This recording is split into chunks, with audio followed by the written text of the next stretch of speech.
This stride model. First of all, what is it? How can you use it? Is it even useful? That will be the questions to clarify. So first of all, it's a type of a threat assessment.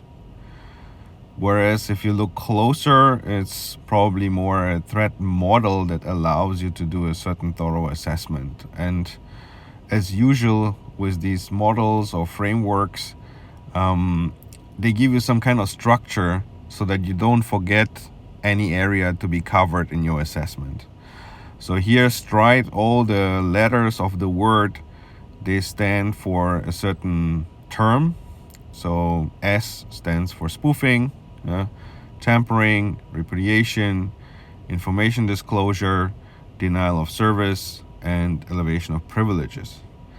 So what does that mean in detail? I mean, it's worth having a separate discussion on it, but on a high level, spoofing is something very common. We know that attack usually is resulting in trying to get users' credentials by sneaking up to them, and trying to put some traps for them to reveal their credentials. That is what spoofing is about. Tampering is the threat of the malicious actor changing your data, modifying it, deleting it, copying it, taking it ransom. So everything that tampers with your data and with the system. So basically modification without approval. Repudiation, tricky one. Try to search it on the internet. You will find a lot of kind of scientific explanations, which is a bit weird because in that case, it's if you want to simplify it, it's where the attacker could deny certain actions to be done. So it's more like when you want to see it as an aftermath of an attack. So if you found out what has been done, let's say the data has been tampered, credentials have been stolen, but can you prove it? Can you go after the malicious actor afterwards? And that's where this repudiation component comes in, where it's hard to prove because the log files are also tampered with, or there's no log files, the traces are deleted, and that's usually like a part of an attack, because but it could also happen that say to reduce companies' image in the public, someone could send very bad emails and then basically claim that's not done and you can't prove it. So even simplified like that.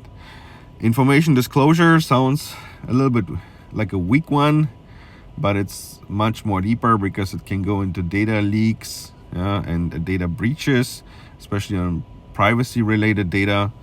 And typical finding from, let's say, from a penetration test where information disclosure, some version numbers of servers are leaked, that could lead to some known vulnerability exploit.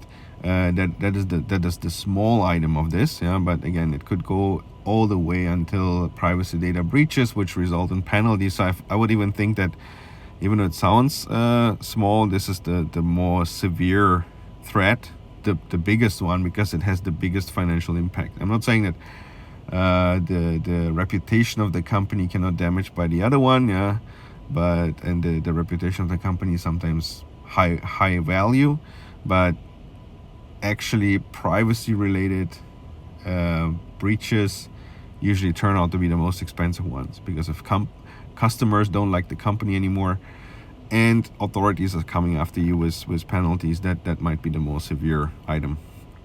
Denial of service, also a very classic one. Again, if your service is a high availability service and you need it like for transactions, and it's a matter of seconds and milliseconds, then of course this is a hit. If your business is a little bit more stable and can survive with business continuity and manual workarounds, then maybe denial of service is not such a big threat for you. But if you can't recover the service, let's say due to a ransomware attack that paralyzes your digital footprint, then of course it may be maybe the second heaviest one, because no business is also no money. Elevation of privileges, usually underestimated, because From an access control point of view, you may say I've done everything. I have great segregation of duties. I have maker and checker. I have check and balance, requester and approver, and I have a role matrix, and I have a yearly recertification, and I have good authentication methods. But still, sometimes it's the application or the system itself that allows hijacking sessions and changing your privileges within the session parameters. So all that nice segregation of duty, all the role management, all the pre-configured stuff does not apply anymore because the system itself allows this action to happen. So again, it's kind of a framework or a model for your assessment, so that you don't miss any angle in terms of threats.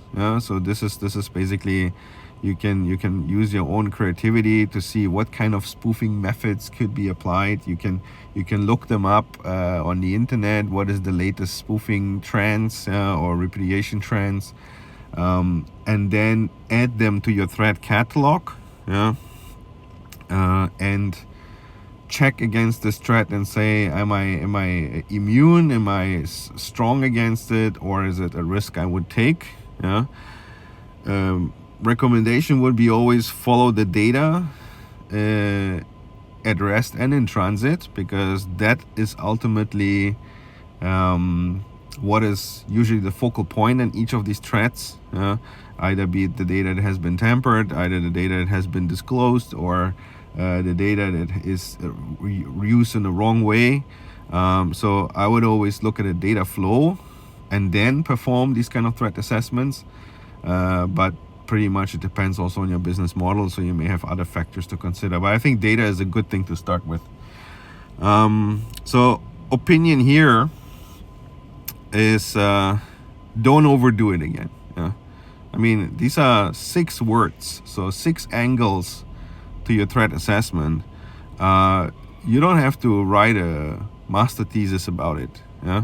Ideally, you keep it simple, because you rather review it frequently and verify if there's any additional threats.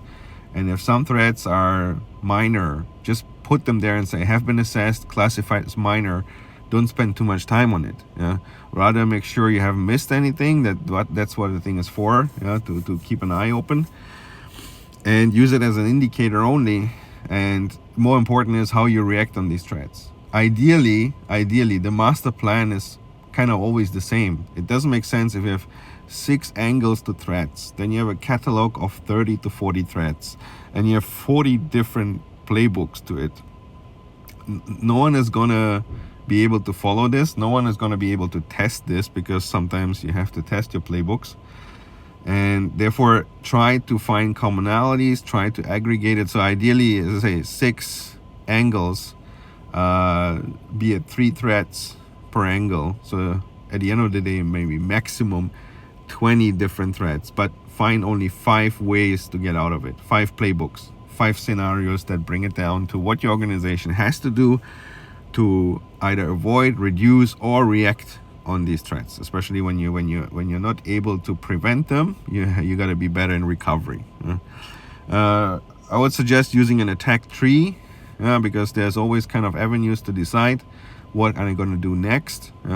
And some of the avenues, I mean, the tree, you always think it branches out, it goes into different scenarios. No, sometimes it goes backwards. So sometimes multiple threats meet each other. And say, if that threat with that condition, or the other threat with the other condition, the playbook would be the same. So you're basically doing the tree the other way around. You're going back to the roots. And important is quantify the threats and qualify the measures, because that at the end of the day is then a risk decision, how much money you want to put into it, and make it executable. No one needs a science book. Later you have to pass it to organization to work with it on a daily basis. And if it's not executable, if it's not implementable, then it's a fake threat, because you can't do anything about it. You're just basically acknowledging the risk. And that's not the idea of this STRIDE model.